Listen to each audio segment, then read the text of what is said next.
আপনারা কয়দিন হলো ভাই? এখনো তো একটা মাস হয় নাই, সামান্য কয়টা দিন গিয়েছে। দুনিয়ার জমানো সমস্ত দাবি দেওয়া নিয়ে সবাই এখন রাস্তায় নেমে গেলে যারা এখন সরকারে বসেছেন তারা দেশটা গুছাবেন কিভাবে? এতদিন আপনাদের দাবি দেওয়া কোথায় ছিল? এই দাবি দেওয়াগুলো এতদিন করলেন না কেন? এখন এরা দায়িত্ব নিয়েছে জনগণের অনুরোধে, তারা তো ইচ্ছা করে এখানে আসেনি।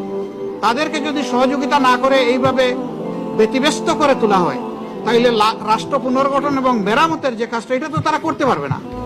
এখানে সকলের দায়িত্বশীল আচরণ আমরা আশা করি। যার যার দাবি আছে একটু ধৈর্য ধরেন, 15.5 বছর যদি ধৈর্য ধরতে পারেন, 2-1 মাস একটু ধৈর্য ধরেন, ওনারা একটু গুছিয়ে আনুক, তারপরে আপনারা স্বাভাবিকভাবে নিয়মতান্ত্রিকভাবে আপনাদের দাবিগুলা তুলে ধরেন।